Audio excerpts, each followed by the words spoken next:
नमस्कार, अस्सलामु अलैकुम। लाइव हिंदुस्तान पर आप देख रहे हैं दीन दुनिया और इस शो के लिए हमारा ताउन किया है, सहयोग किया है KR मंगलम यूनिवर्सिटी ने। मैं हूं इमरान खान। इमाम हुसैन की शहादत का जिक्र और इमाम आयतुल्लाह अली खामनेई का गम। जी हां, इस बार दुनिया भर में मुहर्रम की तस्वीर कुछ अलग होगी, कुछ इस तरह की होगी और सारा फोकस जंग का इस खास जगह पर, इस एक जगह पर होगा।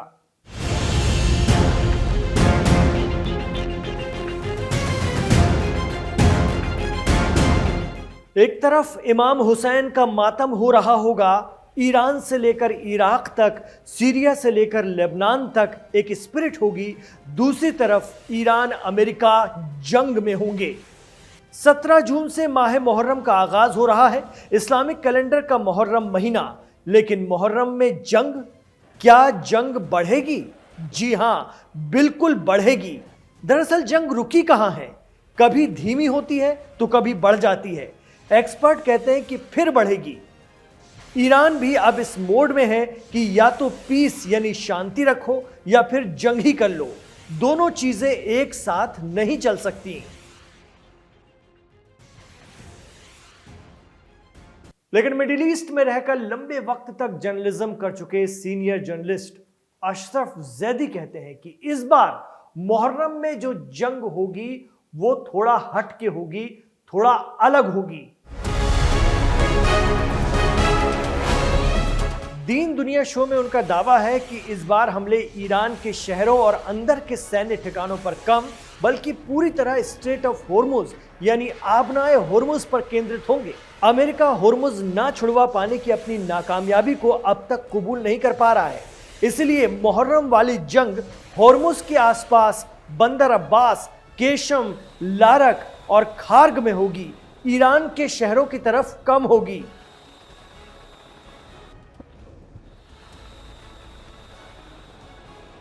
इसकी वजह भी है, भले ही अमेरिका ईरान से होर्मुज पर बुरी तरह मात खा चुका है, आज भी होर्मुज ईरान के कंट्रोल में है, लेकिन अब अमेरिका ने फिर 2 टारगेट सेट किए हैं।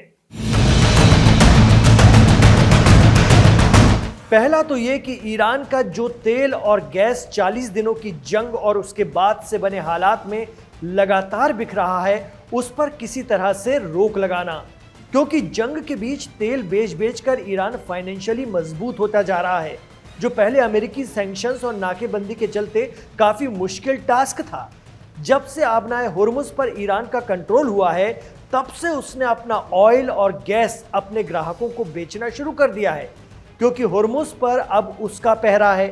अमेरिका किसी भी सूरत में ईरान की एनर्जी सप्लाई की चेन को खत्म करने की फिराक में है और ट्रंप का दूसरा टारगेट यह है कि स्ट्रेट ऑफ होर्मुज को पूरी तरह से ईरान के कंट्रोल से आजाद कराया जाए, जो लगभग नामुमकिन है। अमेरिका इसके लिए हर दिन हमले करता है, लेकिन हासिल सिफर होता है। पासदारा ने इस्लाम की नेवी से होर्मुज छुड़वाना अमेरिका के बस का नहीं है। अगर होता तो अब तक कब का होर्मुज से ईरान को हटा चुका होता अमेरिका। लेकिन फारस की खाड़ी में पानी बहुत है और ईरान के पास मिसाइलों के जखीरे अब भी बहुत हैं।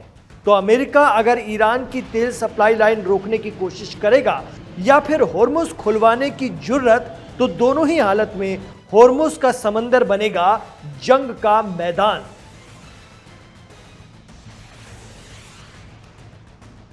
तो होर्मुज बनेगा अब जंग का मैदान। इसको ऐसे समझिए, क्योंकि जिस तरह से ईरान ने अपनी ताकत दिखाई है होर्मुज पर अमेरिकी कार्रवाई के खिलाफ, आपको याद होगा बुधवार को जो पहला हमला हुआ था अमेरिका के जरिए होर्मुज के आसपास के ठिकानों पर, ईरान के ठिकानों पर, उसके जवाब में ईरान ने मिडिल ईस्ट में मौजूद जो अमेरिकन बेसेस हैं उन 22 जगह पर उसने हमले किए थे। 22 बेसिस पर, 22 ठिकानों पर, यानी बेसिस और दीगर ठिकाने जो अरब देशों में मौजूद हैं, इनमें से 17 पर टारगेट हिट किया था। यह अलग बात है कि अमेरिका अपने नुकसान छुपा ले जाता है, वो कभी बताएगा नहीं, लेकिन 22 में से 17 जगह हमला हो जाना सफलतापूर्वक, यह बताता है कि कितना बड़ा, कितना भारी नुकसान हुआ होगा अमेरिका का। सीनियर जर्नलिस्ट अशरफ जैदी कहते हैं कि ये अलग बात है कि अमेरिका अपने बेस पर हुआ नुकसान छिपा जाएगा, क्योंकि नुकसान भीषण है। अगर ईरान के जरिए की गई अमेरिकी ठिकानों की ये बर्बादी मंजर आम पर आ गई तो अमेरिका की भद्द पिट जाएगी। तो जंग जारी है और हर रोज जारी है, लेकिन अब बढ़ेगी होर्मुज की तरफ और होर्मुज पर ही होगी। तो मुहर्रम में जंग होर्मुज तक सिमट कर रहेगी, यानी होर्मुज और उसके आसपास होगी। ईरान के शहरों पर कम हमले होंगे। सारी कवायद होर्मुज को छुड़वाने के लिए होगी और इसकी वजह भी है। अमेरिका ने दरअसल पिछले दिनों में ईरान की समंदर में नए तरह से घेराबंदी कर ली है।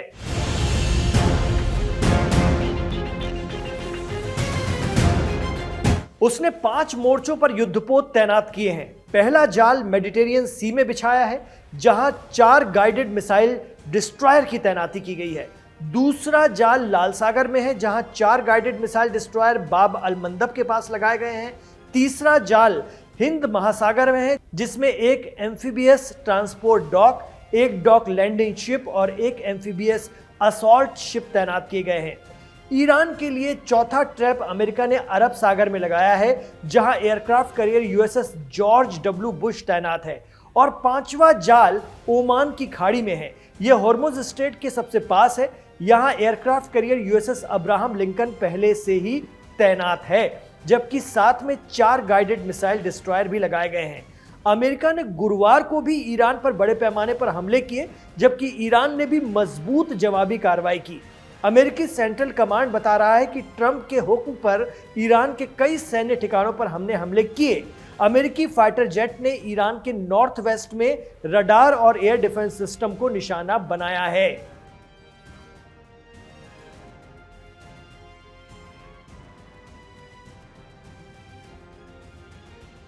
तो ईरान ने भी देर नहीं लगाई।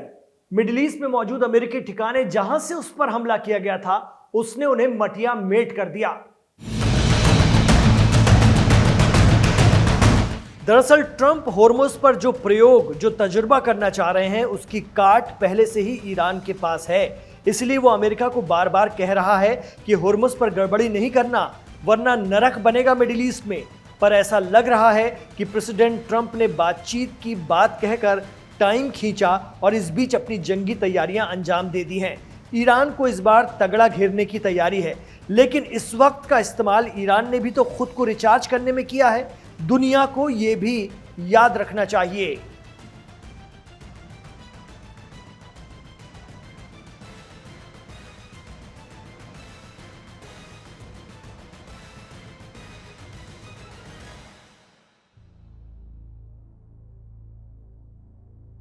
तो बहुत सारे अहम सवालात हैं।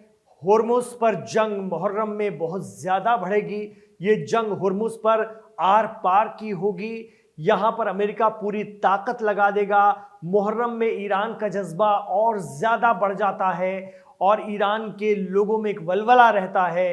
कहीं ना कहीं उसका असर भी इस जंग में देखने के लिए मिलेगा और ये जंग तय करेगी कि क्या आगे आने वाले दिनों में आयतुल्ला अली खामनेई की तदफीन का वक्त, उसकी डेट मुकर्रर हो पाती है कि नहीं, क्योंकि ये बहुत बड़ी खबर है कि उनकी तदफीन के वक्त उनकी जनाजे की नमाज, खबर आ रही है कि आयतुल्ला मुश्तबा खामनेई पढ़वाएंगे। ये अपने आप में एक बड़ी खबर है और इस पर हमारी नज़र बनी हुई है। लेकिन होर्मुज तक सिमटने वाली जंग क्या मुहर्रम में पूरी तरह से आर पार की हो जाएगी और फैसला कुन रहेगी? आप क्या मानते हैं? हमें कमेंट बॉक्स पर जरूर बताइए। इमरान खान के साथ आखिर तक जुड़ने के लिए शुक्रिया। अपना ख्याल रखिए, अपनी दुआओं में हमारी पूरी टीम को रखिए।